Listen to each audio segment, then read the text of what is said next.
Cabinet की बैठक में सरकारी कर्मचारियों की हाथ लगी मायूसी, नहीं मिली महंगाई भत्ते की सौगात और करना होगा इतना इंतजार।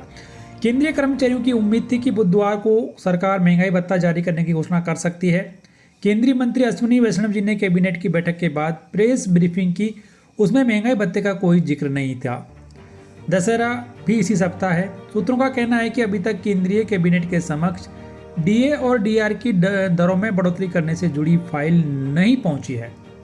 अब दिवाली से पहले महंगाई भत्ते और महंगाई राहत की दरों में 3% वृद्धि करने की घोषणा हो सकती है। वर्तमान में 50% की दर से डीए और डीआर कर्मचारियों और पेंशनभोगियों को मिल रहा है। आपको बता दें कि डीए और डीआर की दरों में बढ़ोतरी की घोषणा सितंबर महीने में कर दी जाती है। इस बार अक्टूबर प्रारंभ हो चुका है, लेकिन इन भत्तों की घोषणा अभी तक नहीं की गई है। 3 अक्टूबर को केंद्रीय कैबिनेट की बैठक हुई थी। उसमें रेलवे कर्मचारियों को 78 दिन का बोनस देने की घोषणा की गई थी। केंद्रीय मंत्री अश्विनी वैष्णव ने बताया था कि रेल कर्मचारियों के लिए 2029 करोड़ रुपए के बोनस को मंजूरी मिल गई है और इसके बाद केंद्रीय कर्मचारियों को यह उम्मीद थी कि 9 अक्टूबर 2024 की केंद्रीय कैबिनेट की बैठक में डीए की घोषणा कर दी जाएगी, लेकिन ऐसा नहीं हुआ और कर्मचारियों को एक बार फिर से निराशा हाथ लगी।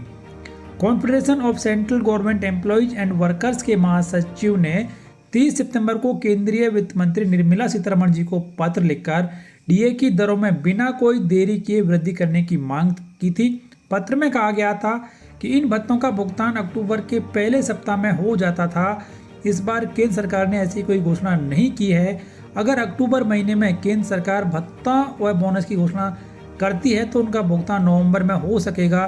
दूसरी तरफ इन भत्तों को तय समय पर जारी न कर सरकार खुद लाभ कमा रही है। तो अब यहाँ पर कर्मचारी इस उम्मीद में है कि जल्द से जल्द, यानी कि दशहरा तो अब निकल ही चुका है, दिवाली से पहले बोनस और महंगाई भत्ते में बढ़ोतरी का ऐलान सरकार के द्वारा कर दिया जाए, क्योंकि कर्मचारी संगठनों के द्वारा सरकार को पत्र भी लिखा गया है और ये मांग की गई है कि कर्मचारियों और पेंशनर्स के हितों को ध्यान में रखते हुए जल्द से जल्द उन्हें दिवाली बोनस का जो एडॉक बोनस है वो दिया जाए। साथ में जुलाई 2024 से मिलने वाले महंगाई भत्ते में भी बढ़ोतरी का ऐलान किया जाए। तो ये कर्मचारियों के लिए एक बड़ी अपडेट कि हालांकि फिलहाल कर्मचारियों को निराशा हाथ लगी है, लेकिन दिवाली से पहले उन्हें महंगाई भत्ता और बोनस का भुगतान किए जाने की पूरी संभावना है।